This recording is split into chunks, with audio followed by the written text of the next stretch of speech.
All right, guys. So let's talk about how it works. Masteron is a DHT compound.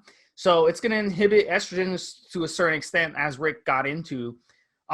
It's almost a pure DHT, guys, almost pure dihydrotestosterone. The only difference is the addition of a carbon 2 position methyl group. So it makes this compound more effective and resistant to breakdown in the body. And it also is a little more anabolic than straight DHT. So those are the little things that make it a little different. Since it is a DHT derivative, it's not going to aromatize in the body. There's going to be zero conversion to estrogen. And as we both alluded to, it's going to even help inhibit estrogen to a certain extent. That's why in the old days, Masteron was considered a forgotten steroid in modern times. But guys in the older days, maybe 70s, 80s, early 90s, before aromatase inhibitors became widely used or even invented, they actually used Masteron in their cycle, a little bit of Masteron. That little bit of Masteron would make a huge difference when it came to that. So that was really their best option in those days if they wanted to run something like Dianabol or testosterone that did aromatize. One of the other great things structurally that Masteron does really well is it binds to sex hormone binding globulin, SHBG. So the other steroids that you're going to run with it, and Rick is going to get into dosages and get into stacks. But the thing is, one of the beauty things about Masteron is when you stack it with other steroids, it makes those other steroids more effective because of that binding. So it's going to actually raise your androgens, your body, your free testosterone ratio, and make the entire cycle run so much better. So Rick's going to kind of get into some of the dosages that he's trained guys with and get into how long to run it and talk about, Rick, what you've experienced with it and what dosages you've run it. So Masteron, you can actually run it pretty aggressively if you're using a lot of testosterone. Because it also is a steroid, besides the fact that it helps with estrogen side effects. It is a steroid. It will add something to your mix there. So you can run as much as 100 mg every other day, run 150, 200 every third day. I've worked with guys running as much as 600 mgs of Masteron a week, and it works. It keeps you nice and hard, nice and lean. Even if you're taking Masteron and Dianabol, the Masteron will definitely help you not get too much bloat from that Dianabol.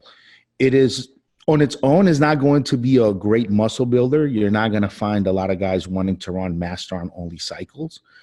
But combined with other steroids, it does add to the anabolic effect, and it does lower estrogen side effects. It's coming back into style now. Some guys are now using Masteron instead of just stacking on pounding the anti-estrogens, the aromasin and the arimistane and all this stuff.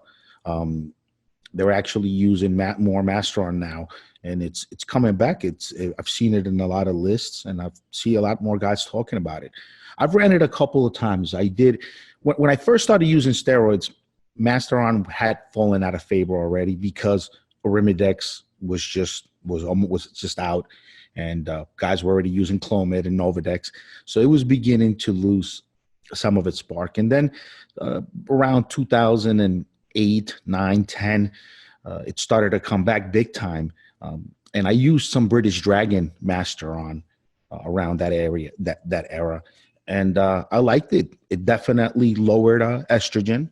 I used it along with some pro-hormone cycles that were still legal at the time. And it definitely, in my opinion, did the job for estrogen control. And again, you can keep it as little as 200 to 300 milligrams a week, or run it as aggressively as 500 to 600 mg per week. It shouldn't affect your liver too much. All steroids hurt your liver to a degree. The orals hurt it way worse than the injectables. But Masteron on its own is really not that bad for your liver. And you can get up as high as 600 before your joints begin to hurt a little bit.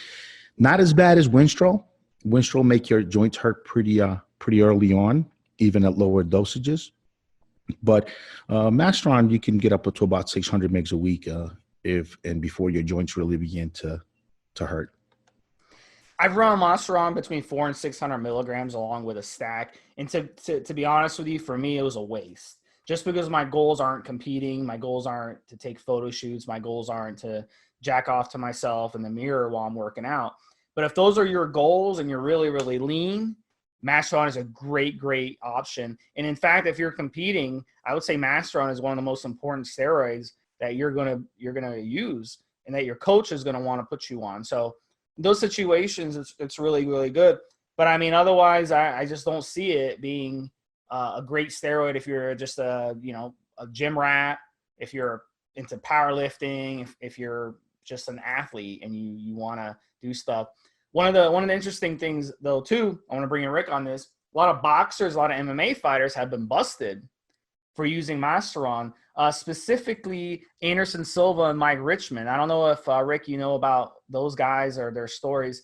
And my theory behind this, and I want to get your opinion on this, Rick, but my theory, the reason they're using Masteron is because they're trying to get into a weight class. So the Masteron helps them, give them, helps them get some PED in their system without increasing their weight class. And in some cases, they can actually drop their weight class when you're using Masteron. So I'm curious to hear, do you remember those stories? I don't follow those MMA or boxing very often. And what's your opinion on why they're doing it?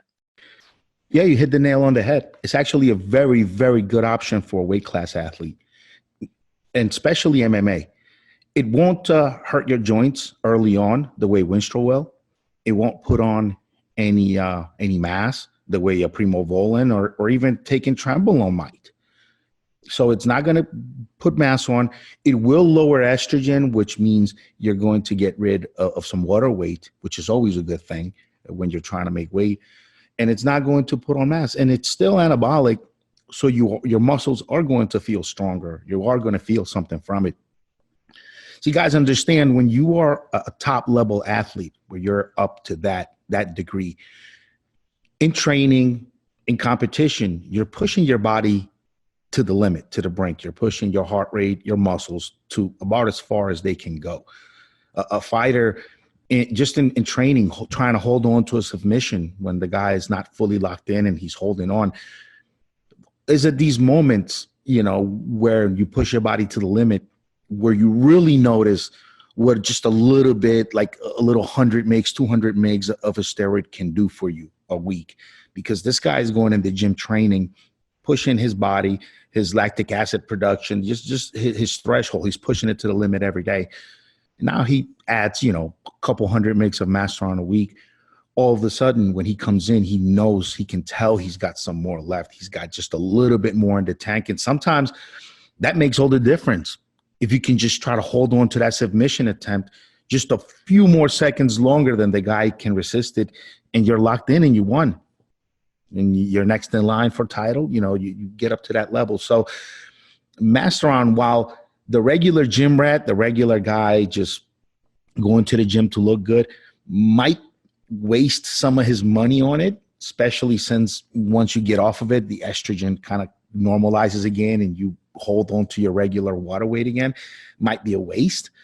But these top level guys, just a couple 100 mgs a week could make a huge, huge difference when it comes to just, putting that kill switch and just putting that off button, just setting it further apart. They can just push longer, a few more seconds here, a few more seconds there, a little bit, a couple more pounds behind their punches. That makes a huge difference. So yeah, Masteron is actually a pretty darn good steroid for any fighter. Also, you're not going to have problems with pumps, shin splints, back pumps on it. Not early on, not at a couple 100 mgs a week, not at 300 mgs a week usually. So it's why it's been preferred. Now, because these guys understand Masteron, but they don't understand ester chains, especially some of these coaches in fighting, they're probably doing their calculations thinking about the old Masteron, the propionate ester, which was out of your system a lot faster. But no, they're getting, underground Masteron in 2015, circa 22,000. Well, you're going to get that longer ester, which is going to linger a lot longer. and it's going to be detectable a lot longer. And I think that's why you see some guys getting popped for it when they think they should be safe. Yeah, so the half-life, guys, as Rick mentioned, the propionate, the half-life is going to be at 3 days. The NFA is going to be about 10 days. And the detection time of the propionate is a lot shorter. It's under a month.